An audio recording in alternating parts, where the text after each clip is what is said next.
KP ni tak ada wedding, okey, tak apa. Hidup perlu diteruskan, so saya berniat untuk berkongsi manfaat tentang persediaan pengantin yang nak kahwin ni. Apa diorang perlu bersedia. Tajuk yang saya nak kupas hari ini adalah 5 tips dugaan bertunang. Tuan-tuan, 5 tips dugaan bertunang, insyaAllah. Sebelum saya bermula, izinkan saya bercerita. Cerita dia macam ni. Saya dulu pengalaman bertunang 1 tahun. Okay. Sebab saya akur bertunang ni, kita pernah dengar bertunang ni ada dugaan, cabaran. Bila saya dah alami benda tu, saya setuju dengan statement bertunang ada cabarannya. Tapi kenapa Islam adakan bertunang ni? Walaupun tak wajib, tapi kenapa perlu ada? Sebab bila saya fikirkan balik, bertunang ni adalah fasa kita mengenali pasangan kita. So, maksudnya sebenarnya pendapat peribadi saya, bertunang ini membuatkan dia ada kuasa pada wanita. Wanita ada kuasa bertunang. Tapi bila dah kahwin, kuasa pada lelaki, sebab kuasa talak pada lelaki. Jadi perempuan dah tak boleh buat apa. Jadi waktu tunang, perempuan boleh putuskan ikatan perjanjian tu. Maksudnya saya nak putus tunang, saya tak nak teruskan. So perempuan ada kuasa. Dah kahwin, dah tak ada kuasa. Jadi berbalik pada itu, seorang kawan pernah bercerita kat saya. Kawan saya ni dia putus tunang. Okay, dia dah putus tunang. Lepas tu biasalah tunang ni mesti ada masalah, isu. Dia asalnya dia tak nak beritahu, tapi sebab saya pandai korek punya korek. Yalah, dia cerita juga. Dia kata dia dapat tahu tunang dia ada orang lain. Tunang ada orang lain. Dia dapat tahu. Masa tu majlis lagi 2 bulan. Lagi 2 bulan atau sebulan lagi dia orang nak kahwin. Dia dapat tahu tunang dia ada lain lah kan. Jadi kantoi dia minta putus tunang. Perempuan ni minta putus tunang. Tapi persiapan dah ada, nak kahwin, ada persiapan. Tapi dia tekad nak putus. Sebab benda lagi teruk kalau dah kahwin, nanti laki dia buat onar riba belakang lagi teruk. Jadi dia ambil keputusan putus. Jadi alhamdulillah lepas 3 tahun dia jumpa Mr. Perfect dia lah, dan dah kahwin dah sekarang. Okay, itu cerita dulu. Itu cerita kawan saya yang putus tunang. Tapi saya sempatlah nasihatkan dia, kau baru putus tunang, bayangkan kau dah kahwin. Kau putus, dah kahwin, kau jadi janda. Kau putus tunang, kau baru putus tunang. So kita, apa pun berlaku kita ada hikmah. So kena bersyukurlah. Walaupun benda tu tak bagus, tapi bersyukur. So untuk yang masih lagi bertunang ataupun korang yang tak bertunang, tak apa. Mungkin ada yang terus kahwin. Sebab ada kawan saya, saya punya staff saya pun ada yang kata dia tak nak tunang, dia nak kahwin terus. Itu terpulang hak individu. Tapi kalau tanya saya nasihatkan bertunang dulu, untuk kita mengenali pasangan kita. Sebab waktu bercinta ni, tuan-tuan dan puan, semua manis, percayalah. Semua manis. Tapi bila anda dah bertunang tu, dia perangai sebenar dia akan keluar. Jadi waktu tu anda akan decide sama ada nak teruskan atau tidak. Sebab pasangan anda tu panas baran, waktu bertunang tu akan keluar. Kalau jenis kaki pukul perempuan waktu tunang tu, dia akan mesti terkeluar lah. 5 tips atasi dugaan bertunang. Tips yang pertama saya nak kongsi, percaya pada pasangan.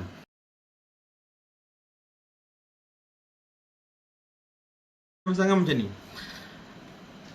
untuk anda melalui satu fasa yang sangat kritikal. Bertunang ada satu fasa kritikal. Kepercayaan tu memang sangat-sangat ditagih. Sebab kita tak tahu dia punya dugaan dia macam-macam. Ada dugaan mungkin ada seseorang yang meminati kita, buat cerita buruk pasal kita. Sebab dia tak nak kita teruskan hubungan kita dengan pasangan kita. So dia buat cerita buruk. Bila cerita buruk, kita akan bergaduh, putus, dan dia boleh masuk. So penting untuk kita mempercayai pasangan kita. Betul, sangat penting. Andai kata apa-apa berlaku, kan, pasangan kita minta satu je, tolong percaya saya, tolong percaya saya tak buat benda tu. So sekarang ni percaya ke tak? Walaupun kadang-kadang bukti dah ada depan mata. Seorang guru beritahu kalau anda nak mempercayai sesuatu, cari bukti daripada 3 sumber berbeza. Bertanya 3 sumber berbeza. Kalau 3-3 ni cakap benda yang sama, okey, sah. Sampai macam sekali. Sebab mungkin bukti yang anda dapat tu daripada orang yang salah. Okey, dapat point tak? Okey, tolong percaya pada pasangan. Atau beri ruang dia untuk explain apa yang perkara yang sebenar berlaku. Jangan anda bertindak terburu-buru. Tak percaya kalau sama.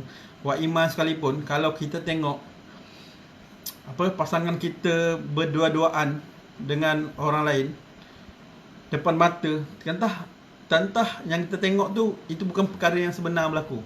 Ada benda lain. Jadi penting untuk kita siasat. Okey?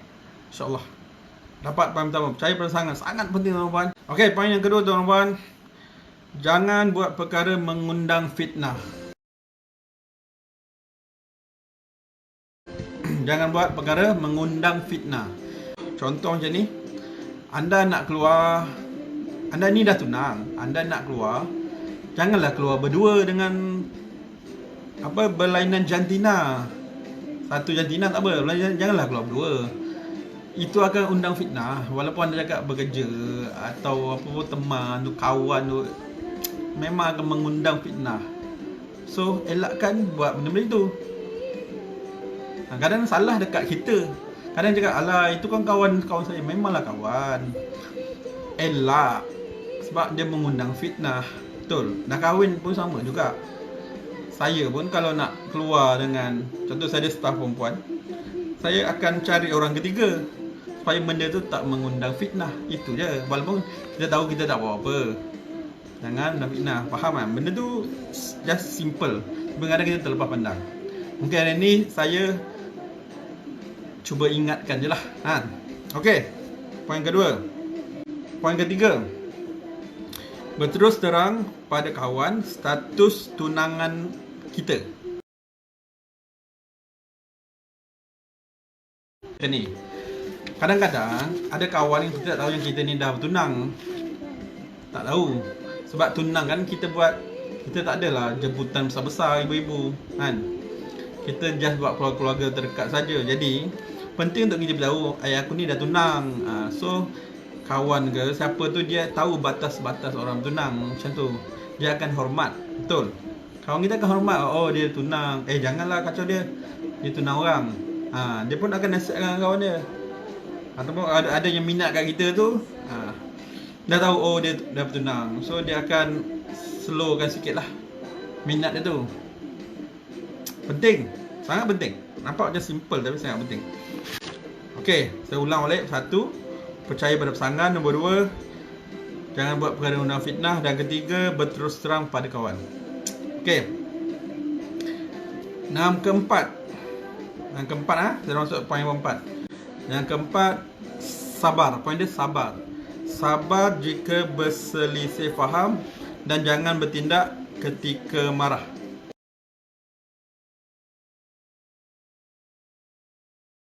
Okey, sabar.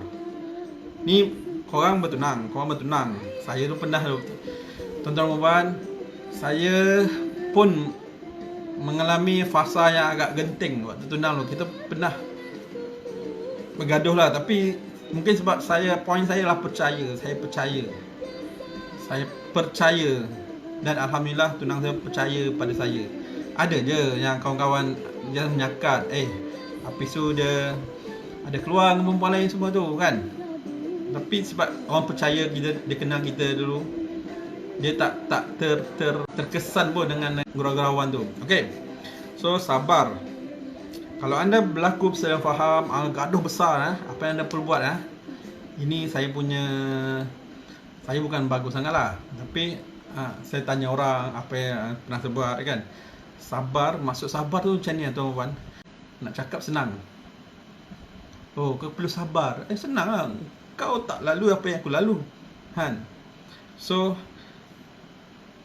sebenarnya itu je point dia. Jangan bertindak ketika marah. Kita tengah marah, jangan buat apa keputusan, senyap, slow down. Kalau boleh marah sebenarnya pun tahan. Lepas, jangan jumpa pasangan anda tu. Ambil waktu yang tenang. Marah ni, kalau anda bertindak ketika marah, macam benda lebih buruk akan berlaku. Dia tak kisah tunang apa-apa pun. Kalau anda bergaduh dengan kawan ke, bergaduh dengan rakan office ke, jangan bertindak ketika marah. Itu je point dia. Dia kalau nak lagi Islamik lagi, ambil wuduk, solat sunat tu. Yang itu semua orang tahu. Tapi nak buat, tak semua orang buat. Saya tak cakap orang, saya. Kita tahu nak tenang, solat, ambil wuduk, solat. Tapi saya ni tak buat. Tapi yang paling mudah adalah sabar, cool.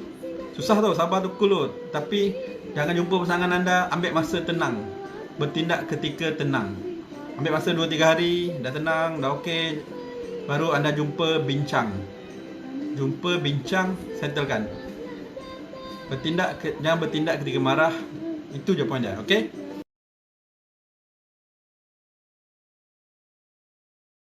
Nombor 5 adalah doa. Doa ni pun macam ni.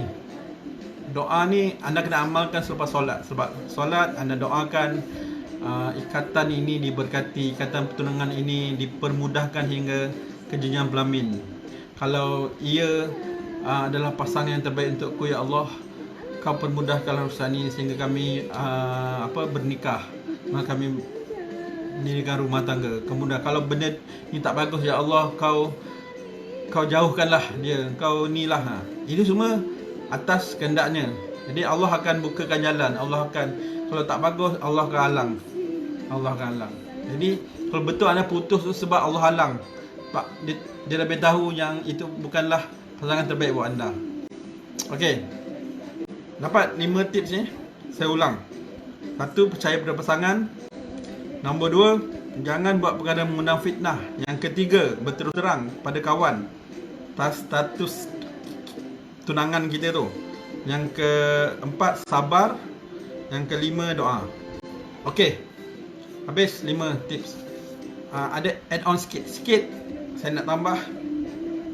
Ni tips mahal komunikasi. Saya belajar daripada seorang guru yang power lah. Dia kata ini tips komunikasi. Tips komunikasi ni dia boleh guna pada semua keadaan. Satu, dalam hubungan suami isteri boleh, hubungan dengan kawan boleh, hubungan dengan pekerja boleh, semua keadaan. Tips komunikasi. Anda kena faham terms ni. Tidak perlu orang itu memahami kita. Cukup sekadar kita sahaja yang memahami dia. Dapat? Saya ulang. Tidak perlu orang itu memahami kita. Cukup sekadar kita memahami dia. Pak, dia senang dia, tak perlu orang tu, tak perlu nak faham kita. Kita je faham dia. Macam mana contohnya? Contohnya gaduh, kita gaduh. Ni lelaki dengan perempuan. Anda bertunang. Tak kisah dah couple ke apa semua. Okey, kalau awet saya ni, dia tak puas hati. Dia gaduh, tak puas hati. Dia akan ungkit. Orang gaduh dia akan ungkit. Ni lah dulu aku ni, dulu awak ni macam mana, dia akan ungkit. Cerita semua. So tips komunikasi. So dalam satu keadaan tegang tu, apakah matlamat kita? Matlamat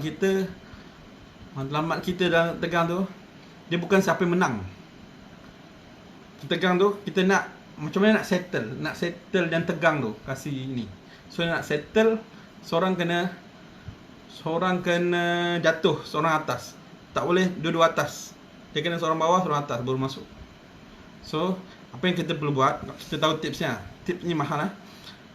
Kalau kita, dia punya pointnya, tak perlu orang tu faham kita, cukup kita faham dia je. Kita akan cakap, ya saya faham awak dah banyak berkorban, saya faham ni semua. Walaupun bukan ada salah, just cakap maaf ataupun cakap kita faham apa yang dia cakap. Itu je. Jangan sesekali cakap, kenapa awak tak faham saya? No. Kalau cakap macam tu, takkan settle. Benda tak akan settle. So, bila cakap yang tu, walaupun kita kalah, sebenarnya kita menang. Kita menang dalam kalah. Kita menang sebab dia okey, cool okey, kita dah terima. Sebab kita puji dia time tu dan apa berlaku sebenarnya guna apa berlaku lepas berapa jam tu tangan saya akan cakap saya pun salah juga kan. Saya tahu kita sama-sama. Nampak? Dia dah mengaku sebenarnya duduk salah. Kalau duduk betul tak ada berlaku macam tu, betul?